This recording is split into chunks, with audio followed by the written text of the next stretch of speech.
Hello and welcome to chapter 5 in our series of videos about transitioning or changing class. This chapter is all about crewing. Crewing is something that I'm very passionate about, being a crew myself, although I actually grew up predominantly sailing single-handed classes up until about the age of 20. I only started crewing in my early 20s, but I've been very fortunate to sail with a number of very talented and great helms. I've learned a huge amount and I've really found it's my vocation and I love crewing a boat. I've also been fortunate enough to become a national and a world champion, not in any Olympic classes, but in more domestic classes such as the Hornet and the Flying 15. So crewing, they're not just the person in the front of the boat. They're definitely just not the person that holds on to the jib sheet, and they're definitely not a passenger on board. In fact, the best crews are often very good helms in their own right. And as I mentioned, personally, I grew up as a single-handed sailor right the way through my teens and only became a crew in my 20s. A crew is vital to making the boat go fast and go in the right direction. So not only trim the boat with the helm and talk about boat speed, but also talk about strategy and tactics. And also, especially in classes such as the 29er or the 49er, the crew actually controls the majority of the sails. So for example, in a 29er or 49er, the crew will control the main sheet whilst going upwind and then pass that back to the helm when going downwind and control the spinnaker. So essentially, the crew does a huge amount in any boat.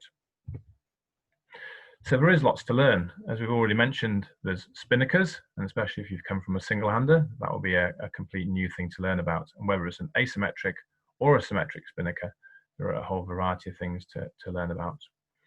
There's often a trapeze to contend with, which involves balance and coordination. Communication is a huge aspect, really. Two people in the boat, there needs to be a constant dialogue. If you see a good boat sailing around, a good double-handed boat, there'll be a constant discussion going on, whether it's about the speed of the boat, what's going on around, the weather, the tactics, boats in close proximity, a constant dialogue of communication going on between helm and crew. The jib, especially from a single-handed point of view, you might not know what to do with a jib, and it's definitely not a case of just pulling it in and jamming it. That needs to be trimmed and thought about all of the time. Partnership, as we said with communication, sailing with another person now needs to be a constant thought about how you work together to get the best out of the boat. And finally, strategy and tactics. Like I've already mentioned, the strategy is the bigger picture, whether it's a discussion about which end of the line to start at, which way to go up the beat, what the weather's doing, what type of day it is, those sort of discussions, right through to tactics, whether it be to tack or duck, and how you approach a mark rounding. These are all things that the crew can input on, very importantly. So a bit more about partnerships. It's important to get the aspirations aligned from the beginning, and that's both sailors and parents. Location, think about someone who's ideally as close to you as possible for a helm and crew partnership.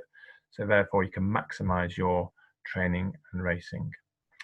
Manage the team and think about the budget. Be very open, especially if you're combining in a partnership from two different families. Discuss things about how much money you have and how much money you want to spend on your campaign. Think about coaching and where you want to focus your resource. And vitally, have fun. Whether it's a good day on the water or a bad day on the water, you need to learn and have fun and be able to bounce back from the bad bits. When it's going really, really well in the boat, it can be absolutely fantastic. When it's going badly, it can definitely present some challenges. So make sure you review those and you can always have fun and enjoy the sport. So that's it for now. In a final chapter, chapter 6, we'll come back to recap on some of our points on transitioning, look at some events, and look at some key contacts. So we look forward to seeing you then.